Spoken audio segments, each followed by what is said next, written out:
Before I start the message, I want to greet all of you who are joining us and who will be listening us later. सबको प्रभु यीशु मसीह के मीठे और पवित्र नाम में नमस्कार करता हूँ.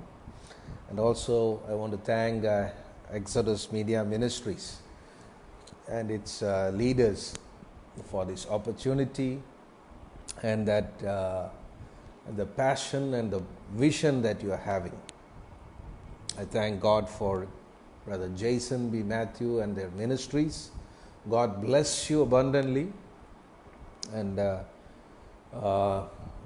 as we see in their Facebook page, it says about the legacy of Christ. They are passionate to keep or hold on to the legacy of Christ. Masih ke virasat, that is called the legacy. What God has, Jesus Christ has given to His children.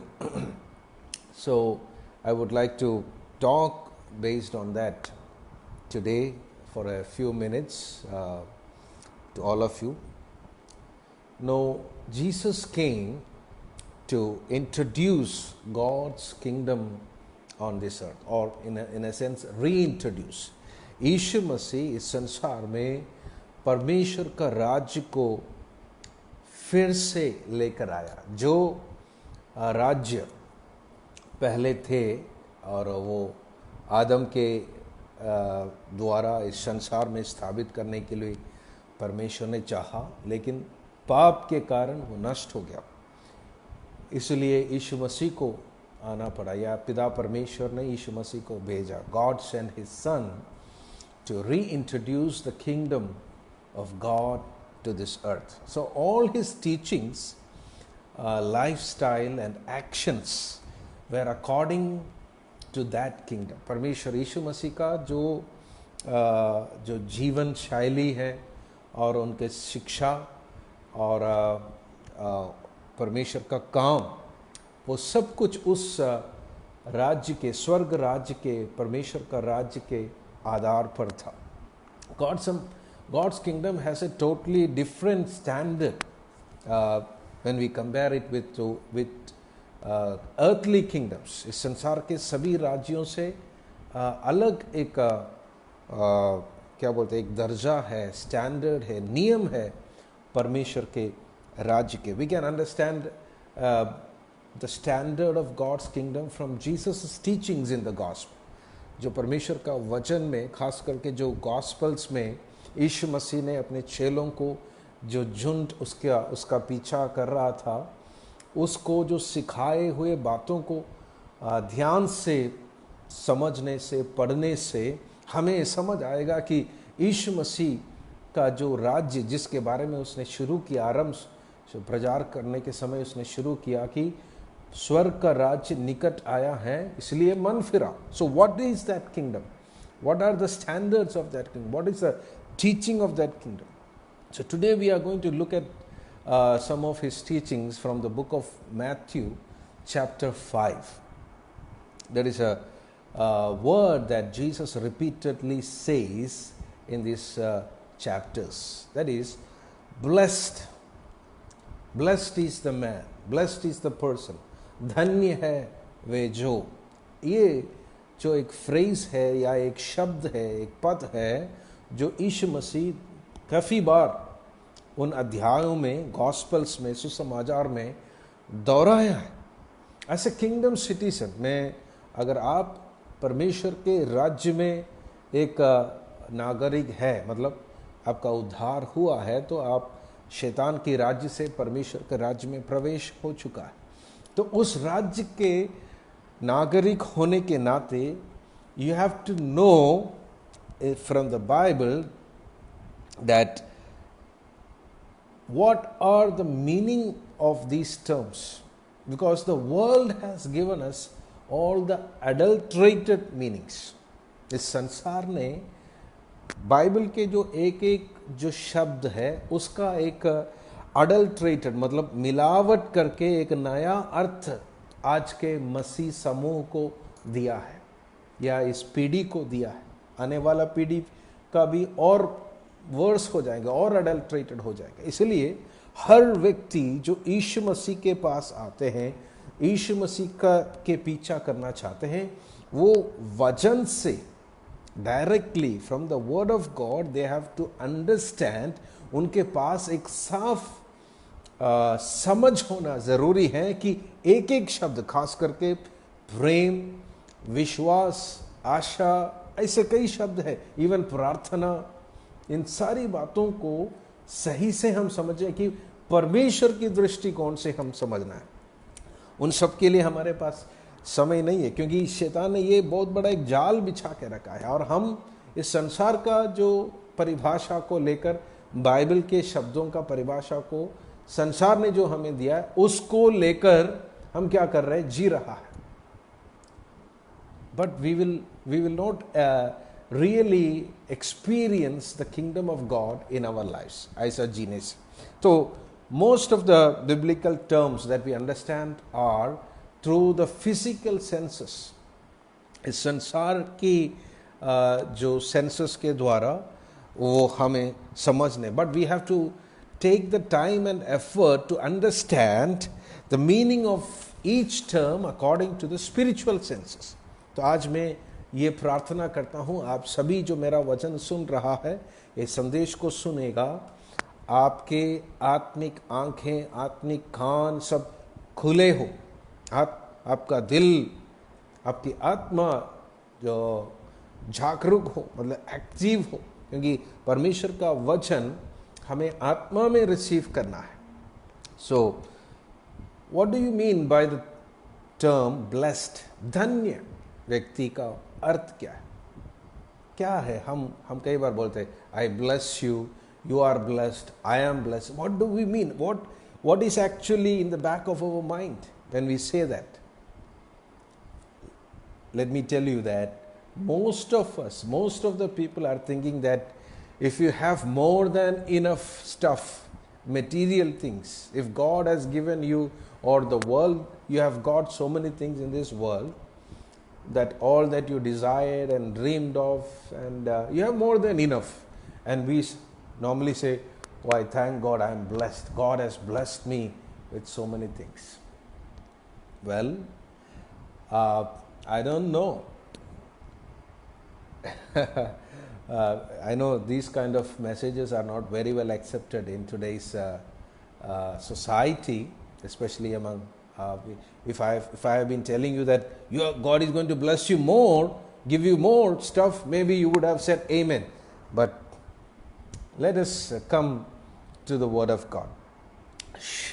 Physically, whatever the meaning may be, but when we examine carefully the teachings of Jesus, he is telling that a person is blessed when he has the attitudes of God's kingdom, and when that person is spiritually minded.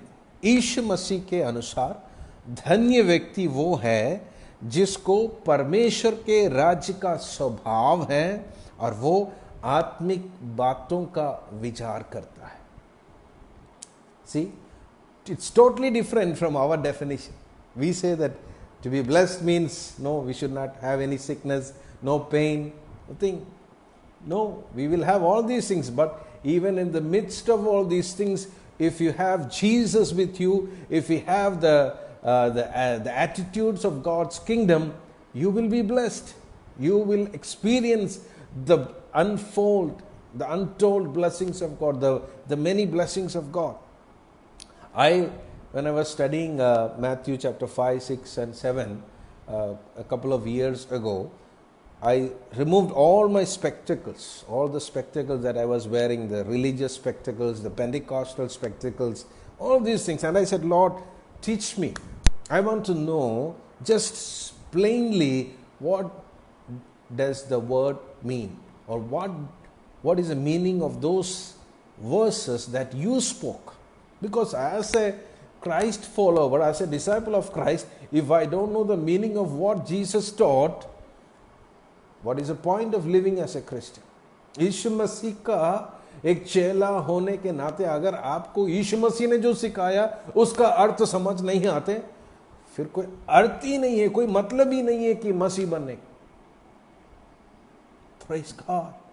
So when God started showing me, I was totally blessed. Like God gave me so much of revelation, new teachings, new things about Himself and the kingdom of God and the standard of God's kingdom. So I wrote it like this: blessed is the state of a person who has the kingdom attributes, or the condition. You cannot explain it in words. It's a condition, it's a state that is within, because he has the kingdom inside and he is experiencing all that kingdom blessings from inside to the outside. धन्य व्यक्ति की अवस्था वो है जब उसके पास परमेश्वर के राज्य का स्वभाव है या सोच है. हालेलुया, आमेन. आज हमारा सोच बदलना है, हमारा स्वभाव बदलना है. इस संसार का सोच के साथ हम परमेश्वर के राज्य में जी नहीं पाएंगे. I would challenge you. I am just telling you, warn you again and again. You will struggle. You will be torn apart. You will be living a dual life. No, you are called to be a citizen of God's kingdom. परमेश्वर ने अपने राज्य का नागरिक, सदस्य, उसका एक प्रतिनिधि के रूप में आपको बुलाया है. आपको उसको पूरा जीना है. You have to live it out fully. What are those attitudes? उसके बारे में हम देखने जा रहे हैं कि what are those attitudes. सबसे पहले chapter 5 verse 3 it says, हम सब जानते हैं, धन्य है वे जो मन के दीन है, क्योंकि परमेश्वर का राज्य उन्हीं का है. Blessed are the poor in spirit, for the kingdom of God is theirs. Hallelujah. See, what is a poor person? Who is a poor person? कौन है एक गरीब व्यक्ति? कौन है गरीब व्यक्ति? कौन है? कैसे पता चलेगा? गरीब व्यक्ति को देख के पता चलेगा. गरीब व्यक्ति अगर आपको कहीं भी देखेगा तो दौड़कर आपके पास आएगा. मुझे देखेगा तो दौड़कर आएगा. Because he has lack. उसके जीवन में कमी है, उसको जरूरत है, इसलिए वो शर्माएंगे नहीं. वो शर्माता नहीं है मांगने से. उसके अंदर घमंड नहीं है, उसके अंदर पाखंड नहीं है. वो पाखंडी नहीं है. He has no pride, he has no hypocrisy. A person who is poor, he will not be afraid to ask, or he will not be ashamed to ask. So if that is true of a poor person in this world, so Jesus is saying that blessed is the person who is poor in the spirit. मतलब जो आत्मिक गरीबी को महसूस कर रहा है, धन्य है व्यक्ति, वो व्यक्ति, उसको क्या दिया जाएगा? परमेश्वर का राज्य दिया जाएगा. हालेलुया. मेरे प्रियो, when I studied about this, actually I started looking into my life and I said, thank you Lord, that normally when we read the word, when we study the word, when we preach the word, we are using this word to look into the life of other people. No, word is primarily given to look into your life. परमेश्वर का वचन इसलिए आपको दिया गया है, उसको लेकर आप दूसरों के जीवन को देखने के लिए आप सबसे पहले अपने जीवन को देखें. धन्य है वो व्यक्ति जिसको मालूम होता है कि उनके अंदर कुछ कमी है. मैं ऐसा पूछता हूं कि जब आपको पता ही नहीं है आपके अंदर कुछ कमी है, कुछ गलतियां हैं, कुछ पाप है, आप सुधारेंगे कैसे? Hallelujah. The greatest tragedy is not that you have some weaknesses or sin or lack, but the greatest tragedy is that you are unable to see that. वो सबसे बड़ी मुश्किल बात है. Hallelujah. हमें हमारे आंखें खुला, आत्मिक आंखें जिनका खुला है, वो देख पाएंगे, अपने खुद की गरीबी को देख पाएंगे, आत्मिक गरीबी को देख पाएंगे. और वो क्या करेगा? बिना शर्म से मांगेंगे. और परमेश्वर ने कहा, यीशु मसीह ने कहा, मांगो, पवित्र आत्मा को मांगो. Ask. If you being wicked people know how to give good things to your children, how much more your heavenly Father will give you the Holy Spirit. हम उस वचन को मत्ती 7:7 को लेकर ask and you shall receive, knock the door shall be opened, seek and you shall find, and then we say ask for money, ask for house, ask for job. Yes, you need to make your request, make your need known to God. He likes to hear from you, but that is not the primary meaning of that verse. Jesus is saying, in Luke you can see, he's saying, ask for the Holy Spirit and he will give you the whole kingdom. It's about the Holy Spirit. What is the kingdom of God? Kingdom of God is joy and peace and righteousness in the Holy Spirit. So today, let us make our mind to find out the spiritual poverty in our life and begin to ask. I always tell people, when you ask God, always ask those things which are not provided or which are not guaranteed. Like when I say, I'll make it clear, उसका मतलब परमेश्वर ने बोला आपका जो भी ज़रूरत है वो मैं पूरा करूँगा. खाने के लिए खाना, पीने के लिए सब कुछ, कपड़ा, सब कुछ, रहने के लिए एक जगह, सुरक्षा, सब कुछ मैं पूरा करूँगा. तुम अन्य जातियों के जैसे चिंता करने की ज़रूरत नहीं है, क्योंकि मैं तुम्हारा स्वर्गीय पिता जानता हूँ तुम मांगने से पहले कि तुम्हें क्या क्या चीज़ों की ज़रूरत है. तो that means those things are guaranteed. God said, I know, I am your father and I will provide. Don't ask again and again those things. But ask those things which you really need. जो चीज़ें तुम्हें ज़रूरत है. I simplified 1 or 2 years ago when God spoke to me. I started preaching to people saying, ask for 3 things. A Christian has to ask for 3 things every day of his life. He needs it. This, when you hear it, you may say, oh, this is very common thing. But this is the key. This is what you need. आपको 3 चीज़ों की ज़रूरत है हर समय, हर घड़ी, हर दिन. एक मसीह के लिए, एक जीवन जीवन बिताने के लिए आपको ज़रूरत है. क्या क्या है? सबसे पहले परमेश्वर का प्रेम चाहिए. You need the love of God to live a victorious Christian life. The love of God. Not earthly love, not human love. The love from above, agape love, unconditional love. वो निस्वार्थ प्रेम की ज़रूरत है. पिता परमेश्वर का प्रेम जिससे उसने हमें प्रेम किया, पवित्र आत्मा के द्वारा वो हमारे दिलों में उंडेलेंगे. उसकी ज़रूरत है हमें. दूसरा, we need the revelations of the word of God. परमेश्वर का के वचन का प्रकाशन चाहिए. हालेलुया. वचन का प्रकाशन चाहिए. वचन क्या है? यीशु मसीह. नो, आदि में वचन था, वचन परमेश्वर के साथ था और वचन परमेश्वर था और वो वचन देहधारी होकर हमारे बीच में आया, मनुष्य के बीच में आया, यीशु मसीह. And you need the revelations of the word, or you need the revelation about Jesus Christ, because that is your living manna, that he is the bread of life, that will give you the strength. वो आपको आत्मिक जीवन के लिए आपको सामर्थ्य देगा. हर दिन आपको मांगना है. साल के पहले दिन नहीं है, महीने के पहला दिन नहीं है, हर दिन मांगना है. Because this is needed, because people are demanding. People, आप जब आज प्यार से भरेगा तो लोगों को देना भी है. We are not asking for love to keep it there. We are going to share that love. Then only your people know that you are a Christian, you are a follower of Christ, you are a disciple. Number 3, you need the presence and the power of the Holy Ghost. Presence and the power of the Holy Ghost. The Holy Ghost, पवित्र आत्मा का सामर्थ और उपस्थिति आपको चाहिए. ये 3 चीज को आपको मांगना है, कभी भूलना नहीं. Hallelujah.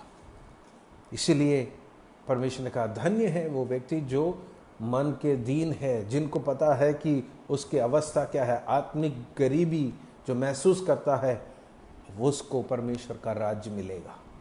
4th verse.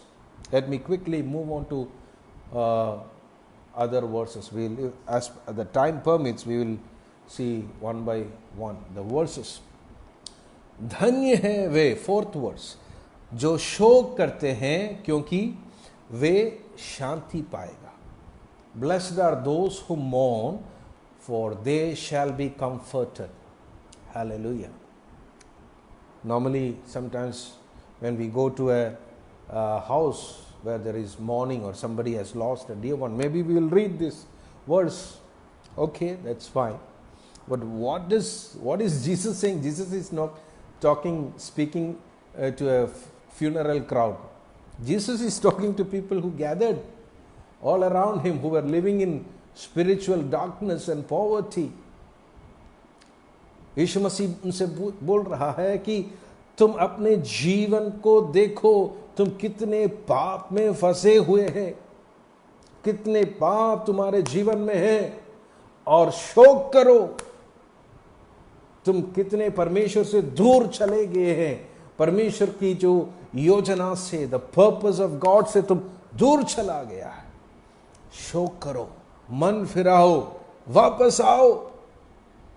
Because only when you repent and when you mourn for your own sins, when you see the depth of sin in your life, how much big a sinner I am, when you know that, when you accept that, you will be comforted.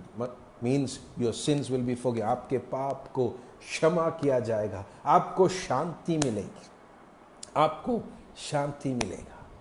जब तक एक व्यक्ति के अंदर पाप है, जरा सा भी पाप है, जिसकी क्षमा अभी तक हुई नहीं है, मतलब परमेश्वर ने उसको क्षमा नहीं किया, वो चैन से सो नहीं सकते। He will not be able to sleep a good sleep. Amen. Many Christians are having restless nights, no peaceless sleeps. But if you want to have a peaceful relationship with God, you have to mourn and repent for the sins in your life. God will not tolerate any sins. But He will give us the grace if we are willing to ask for forgiveness. अगर हम मन फिराने के लिए, उनसे माफ़ी मांगने के लिए तैयार हैं, परमेश्वर का अनुग्रह उससे भी अधिक आपके ऊपर परमेश्वर उंडेलेंगे। So blessed are those who mourn, for they shall be comforted. These are the words of Jesus. Next, number 5. What is he saying? नम्र, धन्य है जो वे जो नम्र हैं, क्योंकि वे पृथ्वी के अधिकारी होंगे. I told you in the beginning, the standard of God's kingdom is totally opposite to the standard of the world's kingdom. Let me ask you, if a person has to be a top level leader, he has to reach the topmost position in a company, what normally he has to do? Of course, he needs to have the education and all these, but still he needs to play politics. He cannot be a very सीधा साधा आदमी नहीं हो सकते. वो दूसरों के कंधे पर खड़े होकर ही वो सबसे ऊंचे उस पदवी में बैठ पाएंगे या खड़े हो पाएंगे. That is the standard of the world, the secular world. No, if you want to go up, you climb up. But according to God's kingdom, if you want to go up, you climb down. आप जितना झुकोगे, आप जितना नम्र हो जाओगे, उतना ऊपर परमेश्वर आपको उठाएंगे. Hallelujah. Praise God. Meekness or humility attracts God's favor. नम्रता परमेश्वर के अनुग्रह को आकर्षित करती है. If you are thinking that God is very far from me, humble yourself. Humble yourself. God will run to you. God's favor will rush to you. परमेश्वर के जो अनुग्रह आपके प्रति आएगा, वो परमेश्वर का अनुग्रह को आकर्षित करती है. क्या आकर्षित करती है? अगर आप नम्र हो जाओगे, नम्र होने के लिए तैयार है. Moses was the meekest person on the earth, Bible says. Among the human beings, he was one of the meekest person on the earth. इसलिए क्या हुआ? God talked to him face to face. परमेश्वर उनसे मुंह बात किया. दूसरा, जब उनके लोग उनके विरोध खड़े हुए, God came down to defend Moses. परमेश्वर उतर आया अपनी बहन से, भाई से बात करने के लिए कि तुम्हें कैसा हिम्मत हुई मेरा दास मूसा के खिलाफ बात करने के लिए. So God will defend you if you are meek. Amen. God was his defense and judge. परमेश्वर उसकी रक्षा और न्याय करने वाला था. Jesus was the meekest and the humblest example in the history of the whole world. There will never be another more humbler person than Jesus. यीशु मसीह से ज़्यादा नम्र व्यक्ति ना हुआ है ना आगे होंगे. कई लोग पूछते पास जा सकते कैसे. मैं बोलूँगा हम अगर नम्र हो, अगर मैं अभी किसी आदरणीय व्यक्ति को देखे, मैं अभी कुर्सी में बैठा है, कोई बड़ा व्यक्ति आए, कोई आदरणीय व्यक्ति आए, मैं क्या करूँ, मैं खड़े हो जाए या ज़्यादा से ज़्यादा मैं झुकेंगे, मैं अपने घुटने में आएंगे. मतलब धरती से मैं धरती में झुक रहा हूं. लेकिन यीशु मसीह कितना झुका, स्वर्ग से धरती तक झुका, धरती से पाताल तक झुका. So that is the degree of his humbling, that is the degree of his meekness. He went as low as he could and that's why he was given the name above every other name. Yeshu Masih को सबसे ऊंचा नाम देकर परमेश्वर ने आदर किया, पिता परमेश्वर, क्योंकि उसने अपने आप को सबसे नीचा कर दिया. That is the key in God's kingdom कि if you are meek you will inherit the earth. जो अर्थ का अधिकार मनुष्य के द्वारा खो गया था, यीशु मसीह के मीकनेस के द्वारा वापस पा लिया. Understand? No, people look at the cross and say, I have heard people saying, अरे आपका भगवान कैसा भगवान है, आधा नंगा होकर एक लकड़ी के ऊपर टांग रहे हैं, टांगा हुआ है, क्या है इसको देख के कैसे बोल सकते हैं भगवान है. ना कोई तलवार है हाथ में, ना कोई त्रिशूल है हाथ में, कुछ भी नहीं है, आधा नंगा, आधा नहीं आधा से भी ज़्यादा नंगा होकर एक लकड़ी में लटका हुआ है. लेकिन वो पिक्चर है, आप अपने माइंड में उसको पिक्चराइज करो. The picture of the cross is one of the weakest picture और one of the weakest symbol the world will ever C.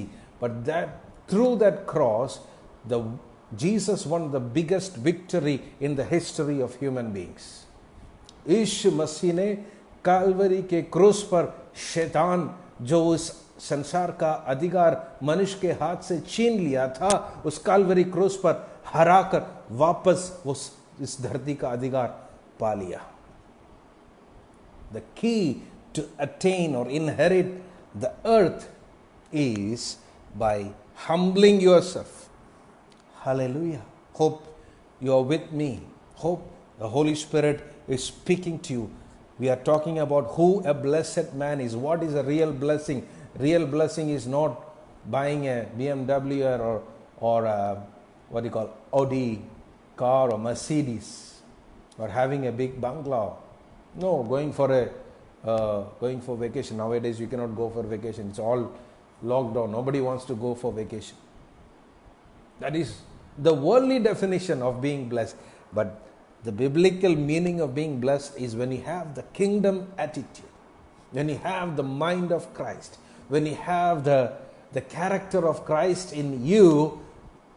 God looks at you and says, blessed is he, blessed is she. Wow, what a blessed man I have in my kingdom. Praise God. Do you want to be blessed? Truly blessed? I'm calling you into that legacy of Christ. God, I'm just calling you into that inheritance. God has given us a great example.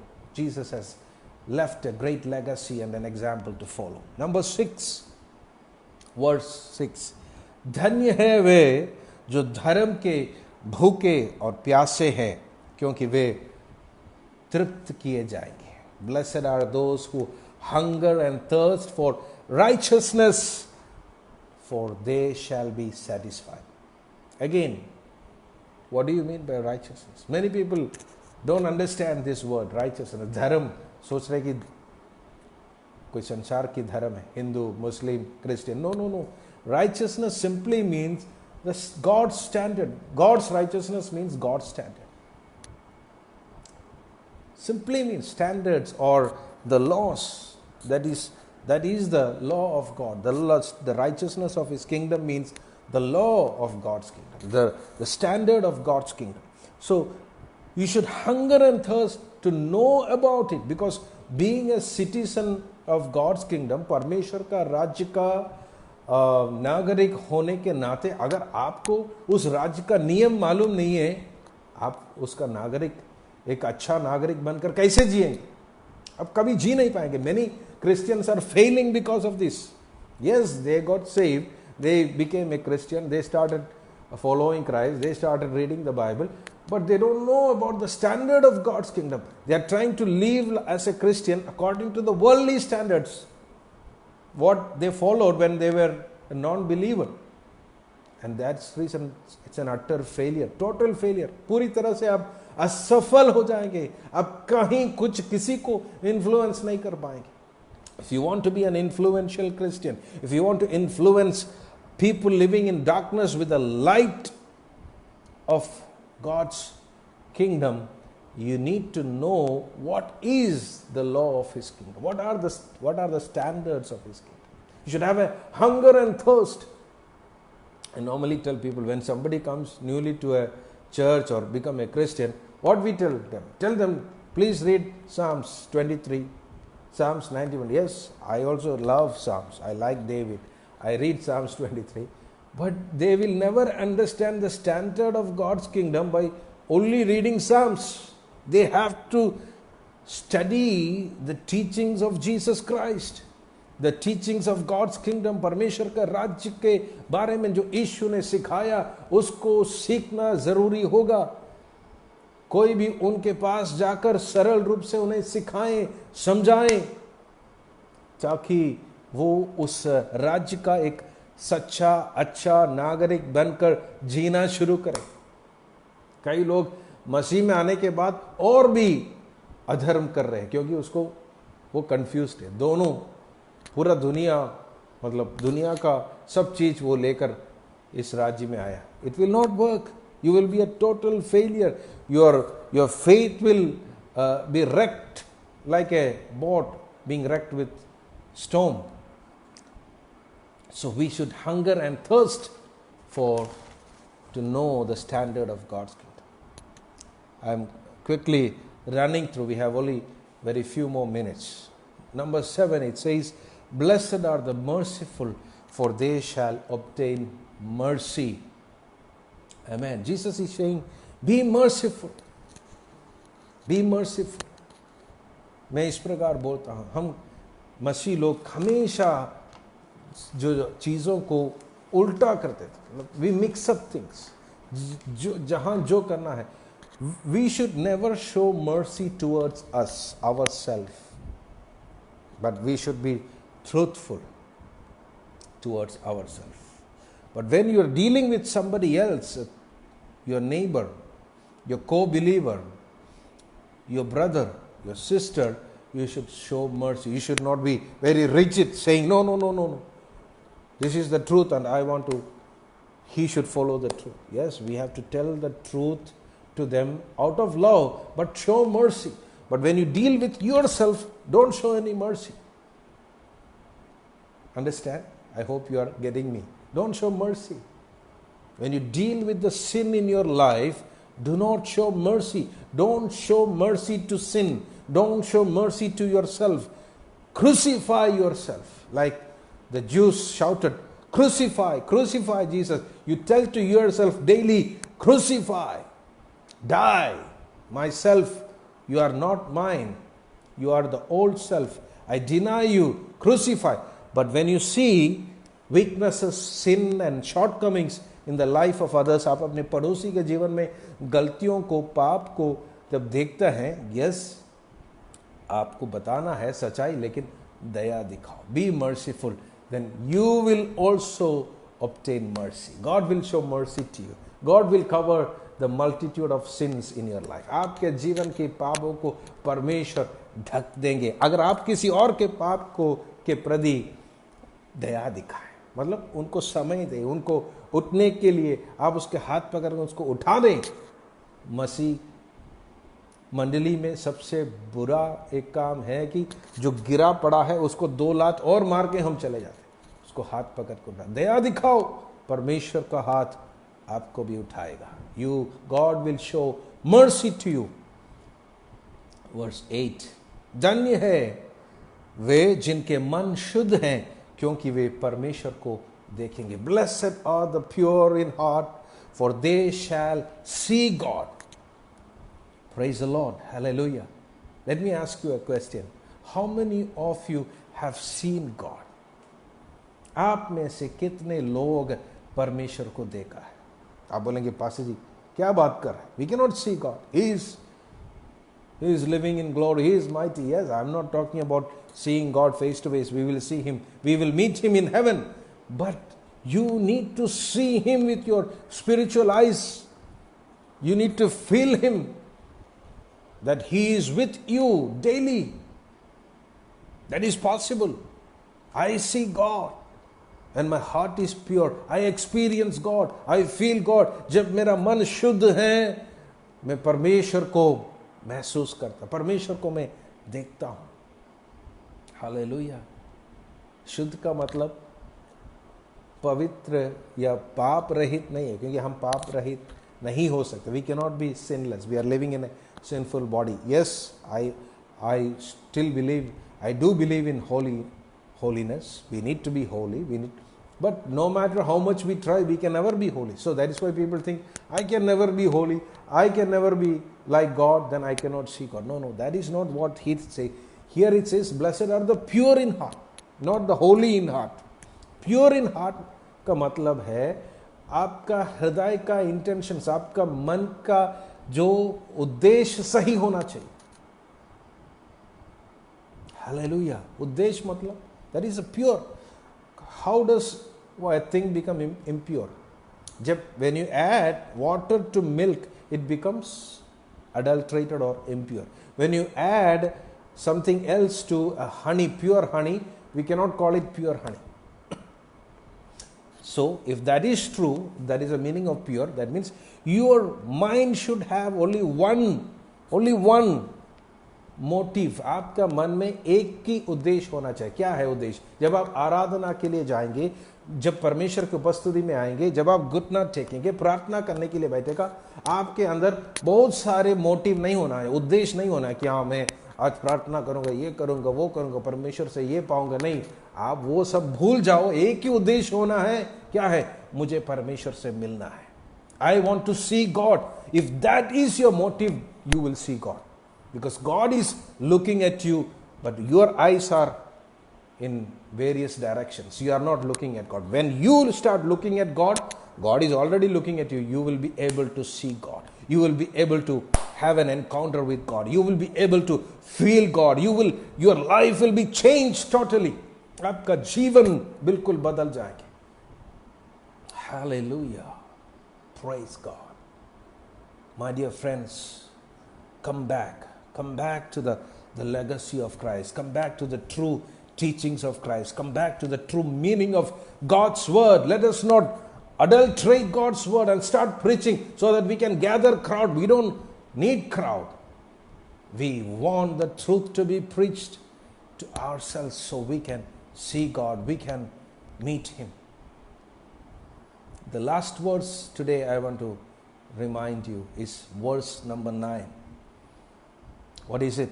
धन्य है वे जो mail कराने वाले हैं, क्योंकि वे परमेश्वर के पुत्र कहलाएंगे। Blessed are the peacemakers, for they shall be called sons of God. Hallelujah. We have to become peacemakers. हमारे जीवन में परमेश्वर ने वो क्या बोलते हैं, एक बहुत बड़ा टास्क को सौंप दिया है। इस दुनिया में लोग तितर बितर हो रहा, इधर उधर घूम रहा बिना शांति के, क्योंकि परमेश्वर के साथ उनका एक संबंध नहीं है। पाप में डूब रहा, सब कुछ पे है उनके पास, लेकिन शांति नहीं है। परमेश्वर के साथ, पिता के साथ उसका पाप क्षमा अभी तक नहीं हुआ, इसलिए उसके साथ एक रिश्ता नहीं है, शांति नहीं है। मेल कराने के लिए परमेश्वर ने हमें भेजा है। spiritually, physically, we have to be peacemakers. I have seen Christians causing fight for very silly things. एक चपाती के लिए लड़ाई करने वाले मसीहों को भी मैंने देखा है. मुझे कभी शर्म आते हैं ऐसे लोगों को देखकर, क्योंकि उनके आंखें अभी तक खुला नहीं, उनको मसीह कहलाने के लिए शर्म आते हैं, क्योंकि मुझे पता नहीं उनका उद्धार हुआ है कि नहीं. क्योंकि अगर आपने मसीह को एक बार भी देखा है, नहीं, कितना भी नुकसान सहना पड़े, आप इस परमेश्वर के शरीर में, कलीसिया में कभी आप लड़ाई नहीं करेंगे. You will not cause any kind of problems in the church. Many people are troublemakers in the church because they don't know, they don't have a relationship with God. They don't know, they don't really have that assurance that they are children of God. That when you truly begin to be peacemakers in the society, in the church, in the spiritual realm, you will be called sons of God. These are all said by Jesus, saying it's not about human beings calling you sons of God. परमेश्वर के राज्य में आपको परमेश्वर का पुत्र कहलाएंगे. परमेश्वर स्वर्गदूतों के सामने स्वर्ग में आपको सर्टिफाई करेंगे. Yes, he is my beloved son, she is my beloved son, daughter, and she is truly representing my kingdom. मेरे प्रियो, I want to challenge you, I want to just call you to come back to the cross of Jesus, come back to the teachings of Jesus, come back to the kingdom of Jesus with repentance. No matter, I don't know what denomination you belong to, I don't know what kind of teachings you have been hearing, I don't know what kind of meaning that you have had from this chapter, Matthew chapter 5. I don't know. But today, the Holy Spirit is giving you a very simple understanding of these words. It is not about material world. It's not about this physical world. It's totally about the spiritual world. The kingdom of God is not material. It's spiritual. Of course, it will have material implications, but it's first primarily spiritual. वो सबसे पहले आत्मिक है. परमेश्वर का राज्य संसारिक नहीं है, भौतिक नहीं है, इस दुनिया का नहीं है, वो स्वर्ग से आया है, इसलिए वो आत्मिक बातें कहेंगे. आज आपका मन कैसा है? बिफोर दिस वर्ड, इस वचन के सामने अपने आप को नम्र करें, पवित्र आत्मा से बात करें. Get connected with the Holy Spirit. अब मन फिराए. Don't feel proud. Don't feel egoistic and not ask. Ask God. Ask like a child. Ask like a beggar. Lord, I need the Holy Spirit. I need your love. Lavish me with your love.